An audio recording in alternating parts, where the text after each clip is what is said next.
Today we're gonna learn how to make an explosion. And if for whatever reason you think my rocket launcher is pretty cool, you can check out how I made it over here.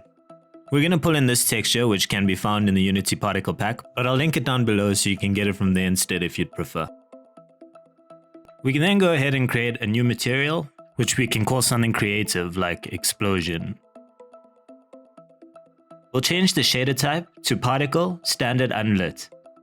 Set the rendering mode to fade, the color mode to multiply, enable flipbook frame blending, enable soft particles, and we can set the far fade to 2. Enable emission and drag the texture into the albedo. Set the color of the albedo to some orangey color. You can set the intensity up. I failed to do it here, but you should. And then set the color of the emission to another orangey kind of darker color with some intensity as well. You can always fiddle with these colors after you've done the effect if you don't like the way they look as a complete package, obviously. Sweet, with that out of the way, we can go ahead and create a brand new particle system. We'll name it something creative like explosion.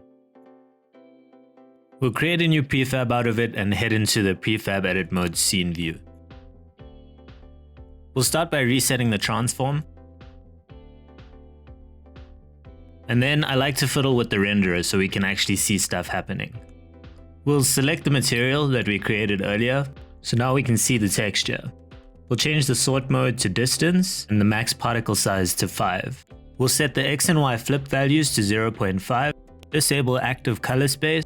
We'll enable custom vertex streams and add UV2 and alpha blend, and we can remove normals. We'll enable receive shadows and change the sorting layer to 2. We can then go ahead and enable texture sheet animation, and we'll change the tiles to 6 by 6. Immediately we can see awesomeness happening in our particles. We'll head up to the main settings and change the duration to 2 seconds, turn on pre-warm, set a random start lifetime between 1 and 0.5.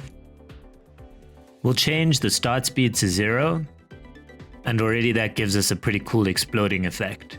We can change the start size to a random constant between the values 2 and 3, and the start rotation to a random value between -360 and 360 degrees.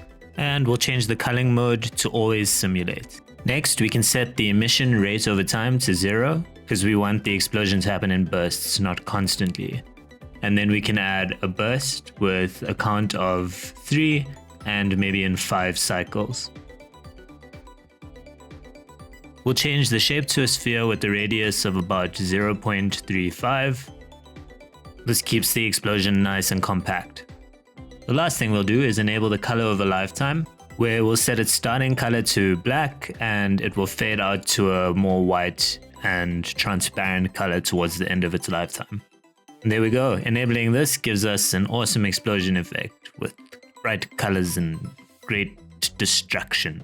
And that brings us to the end of this video. I'm still working on porting these effects to VFX graphs, so subscribe, like, and I'll catch you guys in the next one.